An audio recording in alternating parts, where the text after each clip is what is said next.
The house sat at the end of a dusty rural road, its paint peeling like old memories left out in the sun. The screen door hung crooked on one hinge, and the porch steps groaned under the weight of silence. Grass had grown wild through the cracks.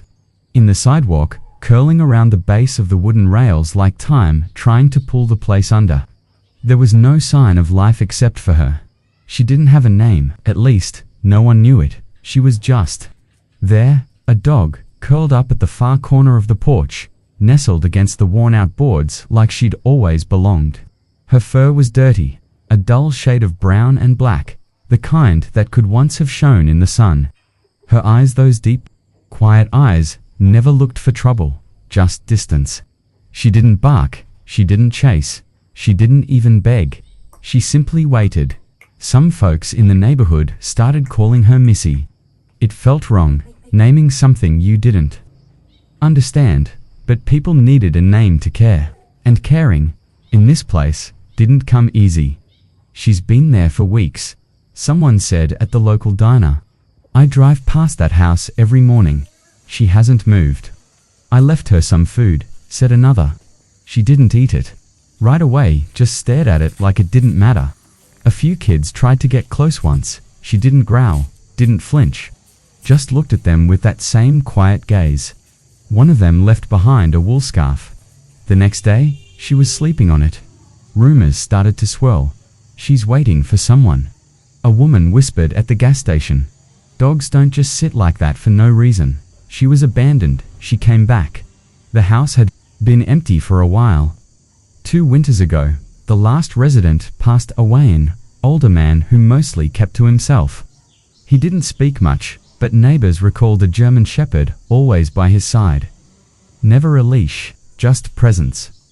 That was all before the silence. Don't now. The house stood still, forgotten, except for her. One day, a teenager riding his bike stopped and took a photo. The dog was lying there, just like always, unmoving, with eyes that seemed too human for comfort. He posted it online with a short caption. This dog has been on the same porch for weeks. Rain or shine, anyone know her? The post spread like wildfire. It reached neighboring towns by nightfall, then cities, then states. People couldn't stop staring at the photo. There was something about it, something raw. A kind of loyalty that felt out of place in today's world.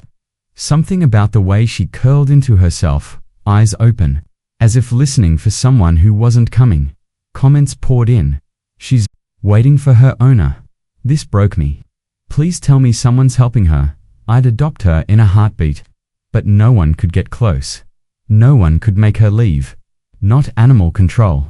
Not local rescue groups. Not even kind strangers with soft voices and bacon treats. She would only leave the porch to walk in slow, hesitant circles around the yard, sniffing the air, sometimes looking out at the road with that familiar tilt of the head, like she heard a sound from long ago. The people in town started checking on her daily. Some brought water, others brought blankets. They built her a makeshift shelter when the rain came, but still, she wouldn't come down from the porch. It became a ritual. Morning coffee, then drive by the house. A wave, a sigh, a hope. One day, someone left a handwritten note next to a bowl of water to whoever you're waiting for. I hope they find their way back. Still, she stayed, and every day that passed, her story grew. She had become more than a stray dog. She was a symbol, a question, a mystery wrapped in fur and silence. Some said she was haunted. Others believed she was haunting the house itself. But if you looked close enough, you'd see something far simpler and far more powerful. She wasn't haunting, she was remembering. Whoever she had lost, this porch was where it had all made sense, where a part of her had once been whole. And now, even in the quiet, she waited. Not out of hope, not out of routine, but because her heart had decided this was the place to stay. Until she knew for sure. Until someone returned. Until a voice, maybe just one, whispered a name she hadn't heard in a long, long time. But for now, she remained still. The porch with no name had become her home. Before the porch, before the silence, Before the world forgot her, Maggie had a purpose. She wasn't born on the streets or left behind on a whim. She was trained, chosen, crafted for something greater. Maggie had once worn a vest marked K9, not a decoration, but a duty. She served alongside soldiers in Afghanistan, where every day could be your last, and every shadow could be a trap. Her partner, Sergeant Hank Dawson. Back then, Hank was different. Not the quiet old man the neighbors would later describe, but sharp and steady, and respected. He didn't talk much, but he didn't need to. Maggie understood him better than any soldier ever could. They were matched for temperament, both reserved, both alert, both haunted by things they couldn't name. They met in a dusty outpost when Maggie was only 2 years old. Still green, still full of energy, but already showing signs of brilliance. She wasn't just obedient, she was intuitive. She sensed danger before it arrived. She read Hank like a book, and he, in return, gave her something rare in combat. Trust without question. They worked side by side for 3 deployments. Maggie sniffed out IEDs that could have torn Hank and his men apart. She cleared buildings before boots hit the ground. Once, she even took shrapnel shielding a soldier during an ambush. They patched her up, and a week later, she was back on patrol. Hank always said she was braver than most people he knew. She's not a pet, he'd say. She's a damn soldier. But when the war ended, at least they're part of it, Hank couldn't leave her behind. Too many handlers had to say goodbye to their dogs, leaving them in foreign kennels like forgotten gear. Hank wasn't built for that. He pulled every string, filed every form, made every call, and somehow, he brought her home. They settled in a small house on the edge of town, the same house with the porch.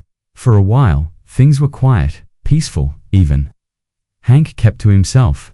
The town barely noticed him, except when he walked Maggie around the block in the early mornings. Before the sun had fully risen, she stayed close to his side. Always on alert, even in civilian life. Not because she feared anything, but because it was habit. Purpose doesn't switch off. Neither did the memories. Hank had scars no one could see. Nights were the worst. Some said they heard him shouting in his sleep. Others saw the porch light flick on at 3 a.m. Maggie sitting at the doorway like a sentinel. She never barked. She never panicked, just watched over him. She was the only one who could calm him down when the past came rushing back. Years passed like that. Maggie aged. Hank did too. Slower walks, fewer words. The quiet became thicker, heavier.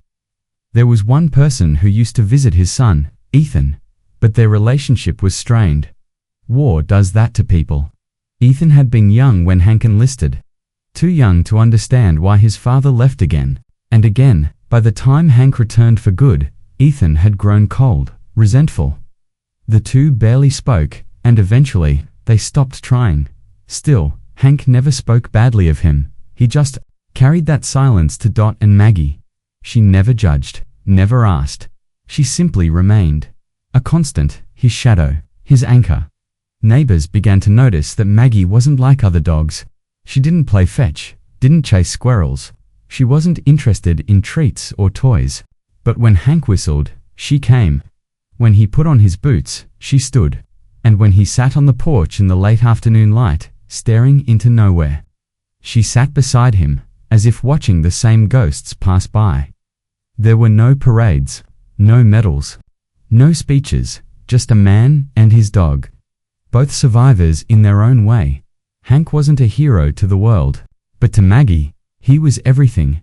And when the town learned that Hank had passed quietly, alone, one cold winter morning, they mourned a man they hardly knew. Some said it was heart failure. Others said it was his body simply giving up. But Maggie, she knew she was there that morning. She nudged his hand, waiting for it to move. Waited for hours. No sound, no breath. Just stillness. When the men in uniforms came to take him, she didn't fight. But she didn't follow either. She sat on the porch and watched them drive away with the only person she had ever truly belonged to. After that, no one could say for sure where she went. The friend who promised to take her in claimed she bolted the first night, and for a while, It was like she vanished. Until one day, she was there again. On the porch, same spot, same stillness, same waiting to everyone else. It was a sad image. To Maggie it was mission protocol. This was where they had spent their quietest days, where the war had felt far away, where the world had finally slowed down. The place where she had been more than a tool, more than a soldier. She wasn't just waiting for Hank, she was waiting for what she had lost with him, and maybe, just maybe, something still tied to him was on its way back. Something unfinished. Something not quite gone. It happened quietly. No sirens, no last words, no dramatic goodbye. Just a cold morning, the kind where even the air felt reluctant to move, and a small, dim-lit room where a man exhaled for the last time and never drew another breath. Hank Dawson died in his sleep. He'd spent the night like many before it, a warm blanket, a worn-out chair by the window, and Maggie curled up at his feet. The porch light had flickered once or twice before going dark completely. Outside, the wind moaned softly against the walls of the house. Maggie hadn't moved. She rarely did anymore, unless Hank stirred. That night, he didn't. When the sun rose, she nudged his hand with her nose, the way she always did. It stayed limp, unresponsive. She tried again. A soft whimper escaped her throat, quiet and unsure. She waited, because waiting had always worked before. He'd wake up, eventually. He always did, but not this time. By the time the mailman noticed the newspapers piling up and called it in, 2 whole days had passed. When the paramedics arrived, Maggie didn't bark. She didn't panic, she simply stood guard. One paw forward, ears back, eyes steady. It wasn't defiance, it was grief. They had to coax her away. A neighbor, someone Hank once helped fix a fence for, offered to take Maggie temporarily. Promised to keep her safe. She didn't last the night. Sometime between midnight and dawn, Maggie slipped through an open gate and vanished. No one saw her leave. No one knew where she'd gone. They assumed she was running from the trauma, from the strangeness of new walls and unfamiliar voices. Some hoped she'd find her way to another home. Others feared the worst, that she'd be hit by a car, or wander too far into the woods and never return. But Maggie wasn't lost. She was going back to where it made sense, back to the only place that had ever truly been hers. Her journey wasn't short. It spanned days, maybe even a week. No one knows for certain, but somewhere along the highways and backroads, the fields and forests, she navigated the world, not with sight, but with memory. She passed through places she and Hank had once walked, sniffed dirt they had once dug through together, paused at intersections where he had once told her to wait. Every step pulled her closer to a rhythm she hadn't heard since he died. The quiet hum of their shared silence. And then, one morning she arrived. The house hadn't changed much. Still worn, still tired, still empty. The grass was taller. The mailbox leaned a little more to one side, but the porch was still there. Old, creaky, familiar dots. So she climbed the steps, circled once, and lay down, and there she stayed. Day after day, she waited. She didn't howl, didn't pace, just lay. Their eyes open, facing the door that would never open again. People noticed, of course. It was hard not to. The dog had come back from nowhere, like a ghost with a mission. Neighbors who remembered Hank would glance over as they drove by. Some stopped, left food, water, even a blanket during a storm. But Maggie didn't touch much of it. She wasn't there for charity. She was there for him, or maybe, for what remained of him. And the silence, it grew louder. There was something sacred about the stillness of that porch. A kind of hush that made people whisper when they walked past, as if speaking too loudly would break something fragile. Maggie became part of the house. As natural as the chipped paint and crooked shutters, she belonged to that porch in a way no person ever had. And yet, despite the quiet, despite the waiting, there was no fear in her eyes, only patience. The kind that came from knowing that this is where she last saw him, knowing that if he were to return, in body, in memory, in spirit, he would come through that door. knowing that this was her post. Her final watch. The town talked. They always do. Is she still there? Every morning, hasn't moved. I don't get it. Dogs don't usually do that, do they? Maybe she's waiting for his ghost. Maybe she just doesn't know how to stop. Truth is, no one really knew. They couldn't know, because Maggie wasn't just a dog, she was a soldier, and a soldier doesn't abandon their post, not even when the war is over, not even when the commander is gone, not even when the world stops looking. So she waited, wrapped in wind and memory, unmoving in her silent vigil. And with each passing day, the town changed just a little. People slowed down when they passed that old house. Some left flowers by the steps. Others sat in their cars, watching her from afar, unsure why their chests tightened when they looked at her, why their eyes stung, why their hands trembled. Maybe it was guilt, maybe it was admiration, or maybe it was recognition, because deep down everyone has something or someone they're still waiting for, and that on that porch with no name lay a reminder of what love looks like when it refuses to quit. The porch had become her world. Every morning, Maggie opened her eyes to the same front steps, the same fading wood beneath her paws, the same door that refused to open. The seasons shifted, the wind grew colder, the air thicker, but Maggie stayed stoic, steady, still. To the outside world, it looked like nothing ever changed, until someone took a picture. It wasn't planned. It wasn't posed. It was a teenager, 15 years old, walking home from school. He passed the house every day, earbuds in, hoodie up, not thinking much of anything. But that day, something made him stop. Maybe it was the way Maggie's eyes followed him, soft but piercing. Maybe it was the silence, how it didn't feel empty, but full. Or maybe it was just timing. He took out his phone, snapped a picture, captioned it, "This dog waits on an empty porch every single day.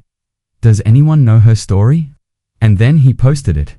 It took less than 4 hours to hit 10,000 shares. By midnight, it had crossed state lines. People were tagging friends, news outlets, dog lovers, veterans, shelters. Some offered to adopt her, others offered money. A few drove hours just to see her in person. But Maggie didn't care. She didn't know she had become a sensation.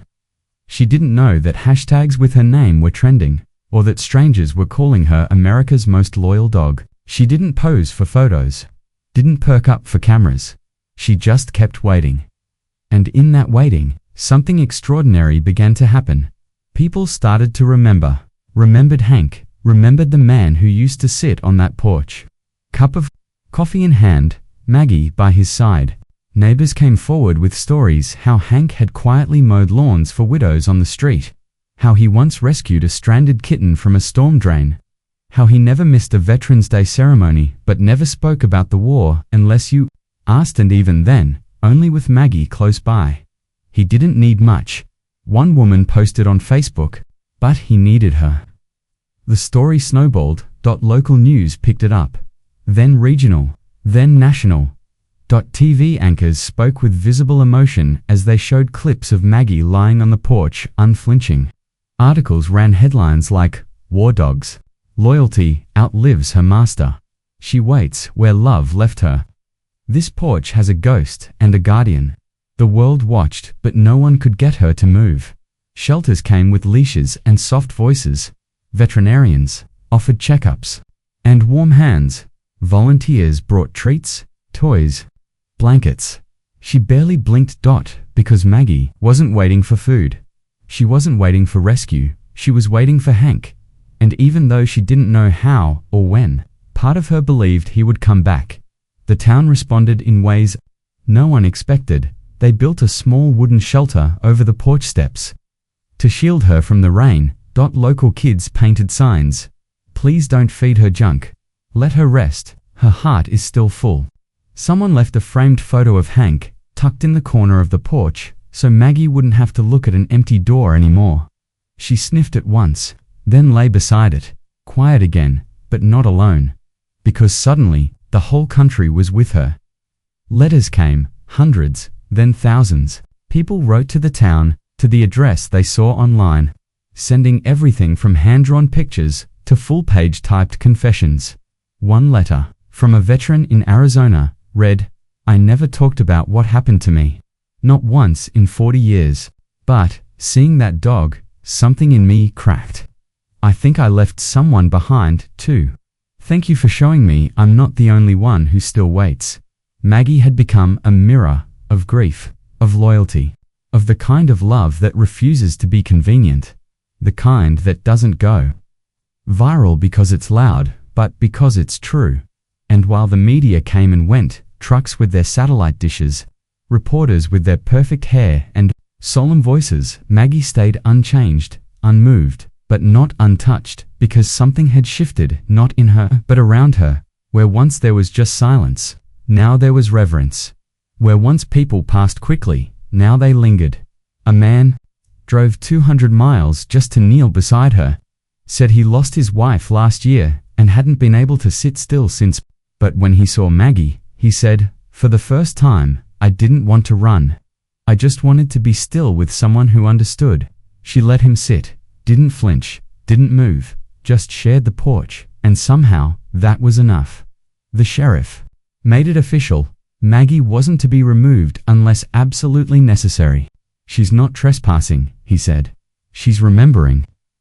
A local artist painted a mural of her across the old hardware store downtown. Below it, in looping script, "She waits with love. We wait with her." But despite everything, the attention, the emotion, the offers, no one could fill the space she was guarding, because it wasn't a space, it was a promise that love, when real, doesn't expire, it waits, even when it hurts, even when no one understands, even when the world moves on. And Maggie, lying on that porch, in that stillness, in that silence, had become something sacred, not a symbol, not a meme, but a living, breathing act of remembrance. One paw forward, ears back, eyes steady, waiting, always waiting. The porch had grown quiet again. The media buzz had faded. The camera crews packed up. The letters slowed to a trickle. People still came, sometimes, but most stood at a distance now, as if the stillness of that porch deserved reverence, not interruption. And Maggie, faithful as ever, lay curled beneath the awning, watching, waiting. One Thursday morning, the sky hung heavy with clouds, and the autumn wind carried the crispness of change. The town had begun to whisper that maybe Maggie wouldn't wait forever, that maybe her time was running thin. Age was showing in the tremble of her limbs, the slower rise and fall of her chest. But still, she remained. No one dared say it aloud, but hearts began preparing for goodbye. Then a man arrived. He didn't come with cameras or questions. No cell phone out, no social post planned. Just a duffel bag slung over his shoulder, boots worn down to the soles, and a face marked with time and salt and war. He stood at the edge of the porch, not moving closer, and Maggie didn't stir at first. He just looked at her long and quietly, like a man unsure if he was dreaming. Then, with a voice that cracked against the wind, he said one word, "Maggie." She lifted her head, not quickly, not in surprise, but with something deeper. Recognition, that name. That voice. Her ears twitched. Her nose flared once, catching the air. "Maggie, girl, is that really you?" And then she rose. Not because someone called, but because someone remembered. Her paws trembled, her legs wobbled, but she stepped down from the porch, for the first time in over 5 months, and crossed the space between them. Half a breath. Half a lifetime. The man dropped to his knees. She pressed her forehead to his chest, and let out a sound no one had ever heard from her before. Not a bark, not a whine, but something between grief and relief. A broken exhale of memory. The town would later learn his name. Raymond Ray Boone, retired Army medic. Served 2 tours with Hank, the same unit, the same pain. He had come not to find Maggie, but to say goodbye to Hank. He'd seen a clip of the dog on a local veteran support page weeks earlier. It stopped him cold. He'd recognized the porch first, then the dog. But what caught him hardest was the way she never moved. She always waited for Hank like that, Ray said later. At the barracks, at the jeep, hell, even outside the showers, like she thought if she didn't keep eyes on him, he might disappear. He didn't rush to visit. Part of him couldn't bear it. But then he had a dream, one where Hank was walking ahead of him through the jungle, just like in the old days, and Maggie was trailing behind them both. Only this time, she stopped, turned around, and sat and wouldn't budge. Ray woke up crying, packed his bag, drove 12 hours straight. He didn't know what he'd find, but what he found was her, still waiting, still guarding the last place they'd been whole. Ray stayed, not just for the afternoon, but for days. He slept in his truck at first. Then, on the porch with Maggie curled beside him. Neighbors brought meals. A local vet came and checked her over. The sheriff shook his hand. And Maggie, she never left his side. It was like a part of her remembered what it felt like to have purpose. Again, to belong, to know a voice, a name. Ray didn't try to replace Hank. He didn't talk much about the war, or about the day they lost him. But he did talk to Maggie. All day, in soft tones. He used to sing to you, remember that? Off-key, as hell. You kept him together, when nothing else could. He always said you were the only one who never let him fall apart. Maggie listened, and for the first time in months, she closed her eyes while someone was near. Sleep, not survival. Ray didn't ask if she wanted to leave. He waited for her to choose, and on the fourth morning she stood at the edge of the porch as he packed his truck. He whistled just once, not a command, but an invitation. She didn't move, not at first, but then. Slowly, Maggie stepped off the porch again, one paw at a time, crossed the grass and hopped into the passenger seat. No fanfare, no goodbye, just a quiet departure, the kind only loyalty knows how to make. The porch would always be there, but her purpose had shifted. She hadn't stopped waiting. She had simply found someone else who needed her too. In the weeks that followed, a different kind of story began to unfold. Not viral, not explosive, but deeply human. Ray and Maggie moved into a small rental near the river. She had a soft bed now, but most nights she slept by the door. Old habits, he didn't mind, he told friends. She doesn't guard the house. She guards the memories. They visited Hank's grave every Sunday. Ray would bring coffee. Maggie would bring presents. She didn't bark, didn't whine, just sat, just stayed, just loved. Ray posted only one photo to his private Facebook page. It was Maggie, lying beside a folded flag and a pair of old boots. No caption, no hashtags, just a photo. But it went viral anyway. Shared by veterans across the country. Passed from one generation to another. Not because it was dramatic, but because it was true. When names matter, truly matter, they don't need to be shouted. They just need to be remembered. And sometimes, remembering is enough to bring someone or something home again. Maggie never went back to the porch, not because she forgot it, but because she didn't need it. Anymore. In Ray's small rented home on the edge of town, she found a new rhythm. Slower, gentler. Mornings began with the creak of the screen door, and the scent of coffee. Evenings ended with soft music and the rustle of old letters Ray sometimes read out loud. They were from Hank. Some dated back years. War zones, rehab centers, long nights, and Maggie. She listened, eyes half closed, not quite sleeping, not quite awake, like she was holding on to every syllable, stitching the broken pieces of memory together with silence. Ray knew she wouldn't be with him forever. He saw it in the way she climbed stairs, now slower, careful. He felt it in her sighs, deeper, heavier, like the kind that come after carrying something long past its weight. But he never rushed her, never begged time to give more than it would. Instead, he gave her everything now. Walks along the river when her legs allowed. Chicken broth when her stomach wouldn't hold kibble. His old hoodie as her bed on cold nights. And, always, his voice. Because it wasn't just that Maggie needed to hear it. Ray needed to speak it. He never talked much after the war. Words felt too big, too loud, too clumsy. But with Maggie, the words found their way out. Simple ones. You're safe. You did. Good. I'm proud of you. And sometimes, just her name. Because now, He was the one keeping it alive. When Maggie passed, it was quiet. A Tuesday morning, light rain. The house smelled of coffee, and rain, and the wool of Ray's, Hoodie. She was lying at the foot of his bed. No pain, no sound, just stillness. Ray sat with her for hours, didn't call anyone, didn't move. Just let the silence wrap around them. Like a final salute, he buried her on a hill just past the tree line, where the river turned slow and the wind always smelled like pine, a small wooden marker, carved by hand, Maggie loyal till the last breath. Word spread, not because Ray told anyone, but because silence has a way of being heard when it matters. Veterans who had followed her story drove in from hours away. Locals brought flowers, toys, dog tags, old photos. Kids left notes in crayon. One simply read, "Thank you for waiting." News stations asked for interviews. Ray declined. He didn't want her to become a headline again. She had waited long enough.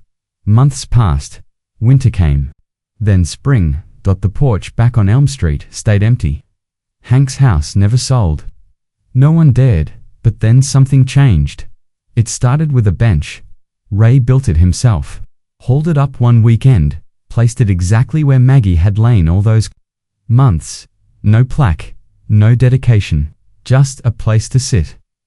Then someone added a bowl of water, then a small painted sign. All are welcome to wait. Now, every week, someone sits on that bench. Sometimes a child with a book, sometimes a veteran with a faraway gaze, sometimes a stray dog, curled in the sun. As if drawn by memory, no one stays long, just long enough. And that's the thing about places like that porch. They aren't about the past, they're about remembering what mattered, and choosing what still does. Ray visits often not to sit, but to watch. He brings fresh flowers for Maggie's hill, keeps the grass trimmed, wipes the bench after rain. Sometimes he brings a second leash. Not because he's replacing her, but because he believes one day, another soul might need someone to wait with them, and he'll be ready. There's a saying among soldiers, we don't leave anyone behind. But Maggie's story proved something deeper. Sometimes, we wait for the ones who had to leave us, and in that waiting, we find meaning, we find healing, we find home. The story continues. Ray's quiet mission has inspired something he never expected. A group of veterans, many who had met Maggie only once, or followed her story from afar, have come together. They're starting a non-profit in her name, Maggie's Porch. Their goal, to build small, quiet spaces, porches, benches, sanctuaries across the country, near shelters, VA hospitals, and neighborhoods where silence too often goes unnoticed. Places for waiting, for remembering, for healing. Because not every rescue wears a uniform, and not every hero walks on two legs. As for that porch on Elm Street, it's not empty anymore. It holds something stronger than walls and windows. It holds legacy, it holds loyalty, it holds love, and maybe, just maybe, someone out there is watching this story now, wondering if the dog they once knew, the friend they once lost, or the voice they stopped hearing, is still waiting. If that's you, go look. Say their name. You might just be surprised who answers.